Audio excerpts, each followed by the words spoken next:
This morning, a family in North Nashville is homeless after a devastating fire ripped through their house just a few hours ago. News Channel 5's Adam Gassimi is on the scene on 6th Avenue North. And Adam, now that we can see the house, it is surprising that everyone made it out okay. Yeah, it really is, and thankfully they did, Jennifer. Firefighters are actually just drove by here just a few seconds ago to check on the house. I'll step out of the way so you can see it. Now that the sun is up this morning, you can tell it is a complete loss. We're told two people, a man and a woman, were outside when firefighters arrived around 1 a.m. Originally, crews thought that the couple was trapped inside. Investigators say the home in the 1700 block of 6th Avenue North was completely on fire and burned from the front door all the way to the back door. A next-door neighbor tells us he heard screams and a big commotion.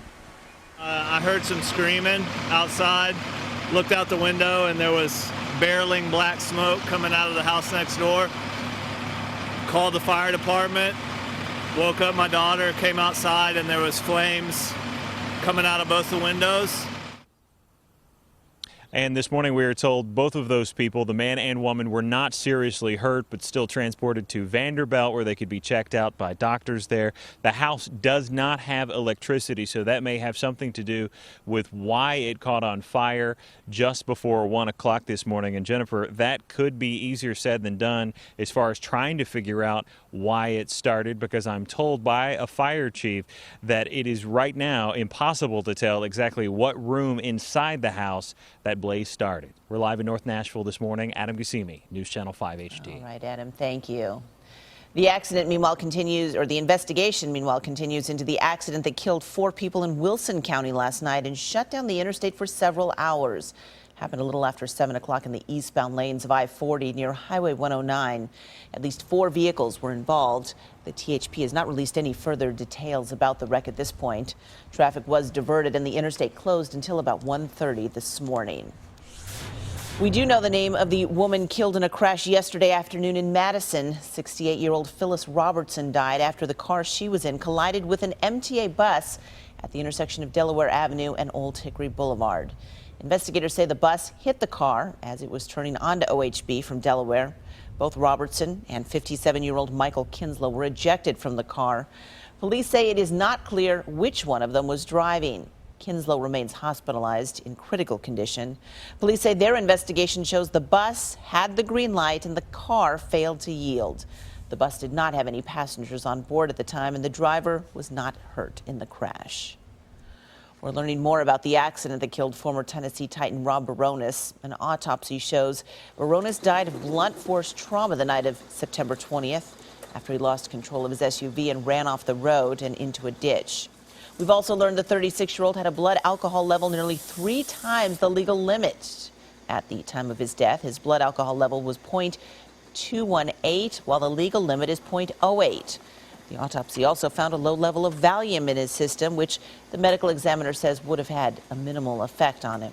If you'll remember, before the crash, several people called police reporting an angry and erratic driver who turned out to be Barones. We're approaching Wedgwood. There's a white SUV behind us, and he's literally trying to hit us right now. We pulled next to him at a stoplight, and I told him that something was burning in his exhaust, and he called us, and he's following us right now. He's been swerving all over the road. My husband got out of the car because he came beside us, and he gave us this crazy look. My husband's like, "What do you want?" Yeah. And he just sped off past us, and he followed us down this road, and then we just pulled out of this way. And then we saw all this smoke and everything, and we pulled over and just wondering if it's him. Barones' funeral was last Thursday. Metro Police stressed their investigation is continuing.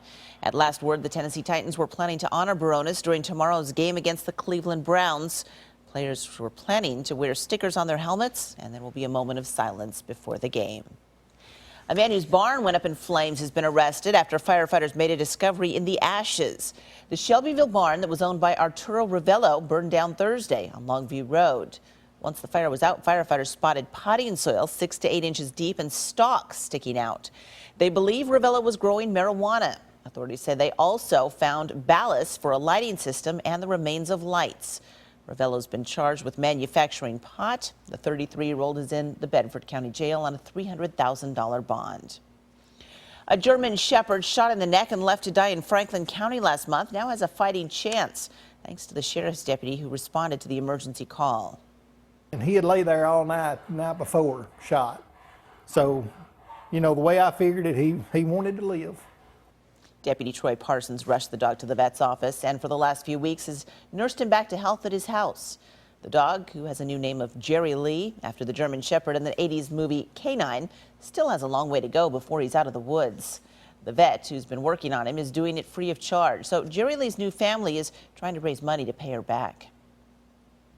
He was in really bad shape that first day that we saw him. We spent a couple hours with him. Touch and go there for a while, and, you know, he's made it through. He's a tough dog. If you'd like to help with the vet expenses, we've got a link to the fundraising site on newschannel5.com.